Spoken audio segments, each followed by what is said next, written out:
The moment you hear my voice, you are realizing that you are no longer a man in control, but a ghost haunting your own life, waiting for a signal from a woman who has already learned she can live without you. You are watching this because your heart feels like a heavy stone in your chest, and every time you look at your phone, that stone gets heavier, because you have committed the ultimate sin of modern power dynamics. You have made yourself a permanent fixture, a guaranteed presence, and a predictable outcome. You are currently bleeding your time, your energy, and your dignity into a void that does not return the favor. And the reason it hurts so much is that you were never taught that in the shadows of the human mind, availability is the fastest way to become invisible. Because you grew up without the warmth of a mother's consistent gaze, you developed a hunger that now drives you to wait in the streets, to wait after her prayers, to wait for a 10-minute gap in her schedule just to feel alive, not realizing that by waiting, you are telling her subconscious that your life has no direction without her permission.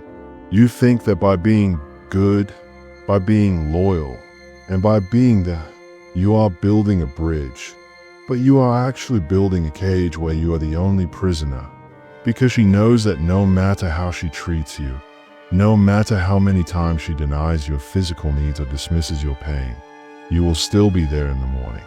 This is the cold truth of dark psychology. Humans do not crave what they already possess in abundance. They crave what is scarce, what is dangerous, and what might disappear at any moment. By giving her 100% of your emotional real estate while you struggle financially and mentally, you have stripped away the one thing that makes a man attractive, the mystery of his mission. You have replaced your ambition with her name. And now you wonder why she feels guilty about intimacy or why she claims to love you while keeping you at a distance. The truth is that her love has become a form of pity, and pity is the poison that kills desire, because a woman cannot desire a man she feels she owns completely.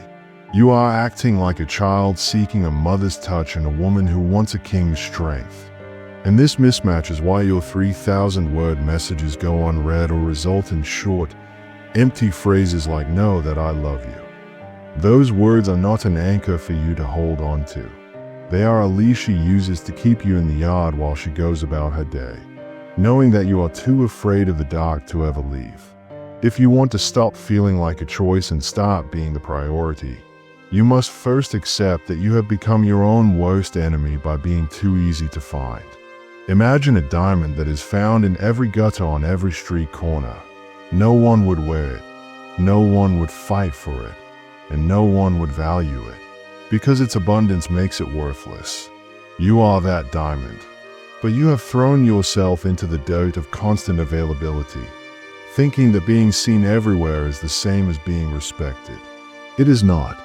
Power flows toward the man who can walk away and mean it, toward the man whose time is an expensive currency that must be earned, not a free sample given to anyone who smiles. Every time she calls and you answer on the first ring, you lose a piece of your soul. Every time she tells you she is busy and you respond with, "I'll wait," you are digging a grave for her attraction to you. You are currently living in a state of emotional starvation, where you accept crumbs and call it a feast because you are terrified that if you drop the crumbs, you will have nothing. But I am here to tell you that having nothing is better than having a fake something, because nothing is the empty space where a real man is rebuilt. You have allowed your financial struggles to convince you that you have no value. But a man's value is not just in his bank account.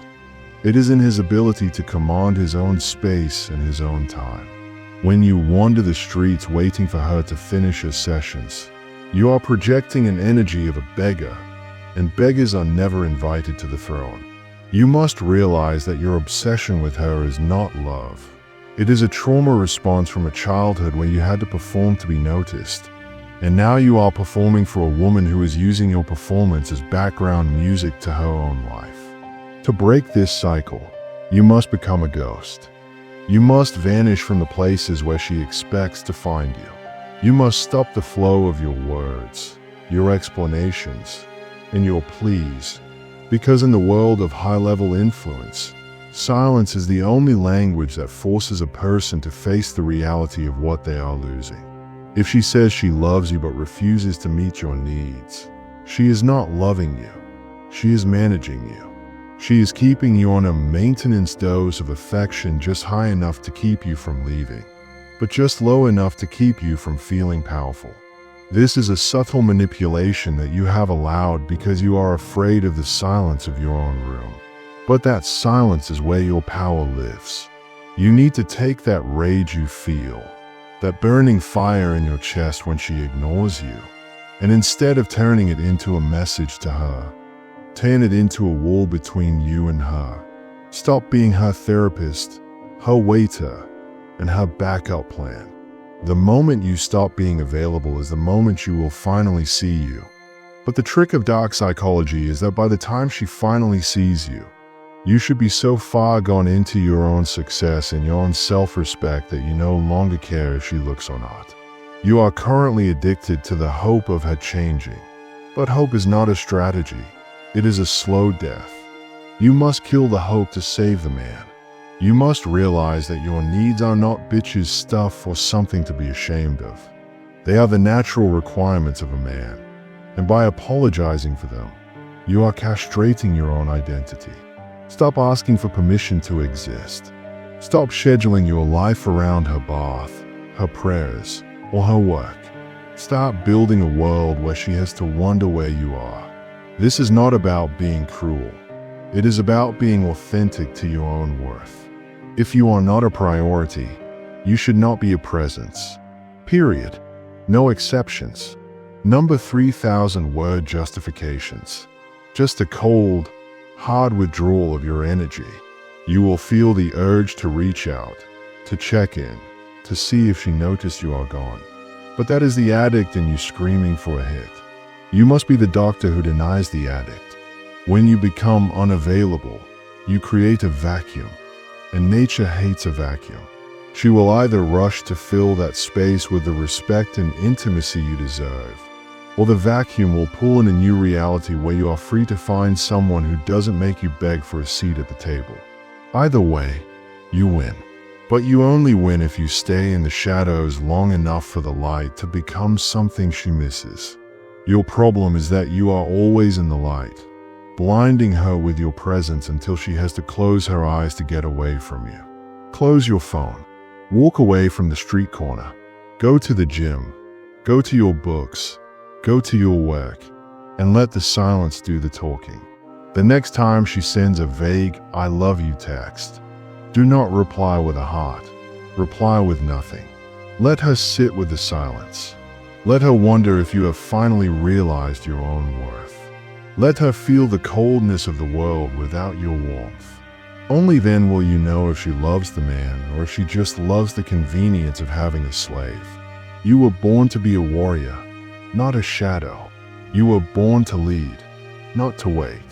This video is your final warning before you lose yourself completely. If you are still listening, it is because you know I am describing your soul. You know that every word is a brick in the house of your new life. You are not too much. You are just giving too much to someone who is doing too little. Redirect that too much into your own empire. Redirect that passion into your own health. When you are no longer available to be used, you will finally be available to be loved. Don't explain this change to her. Just be the change. Let her experience the consequences of her indifference. If she wants the king, she must treat the king with honor. If she treats you like a servant, she must lose your service. This is the law of the universe. This is the law of modest authentic. You are now leaving the world of the too available and entering the world of the respected. Do not look back. The man you were 5 minutes ago is dead. The man you are now is a mystery she hasn't earned the right to solve. Document this moment. Write down the date you decided to stop waiting. Share your story in the comments, not for her to see, but for you to witness your own evolution. This community is the only place where your pain is understood and turned into power. Watch this video every time you feel the urge to send that text. Watch it until the words are burned into your mind and your heart becomes as cold as the truths I have given you. You are free the moment you decide that your time is more valuable than her attention. Now, go and build something that makes her regret every second she made you wait.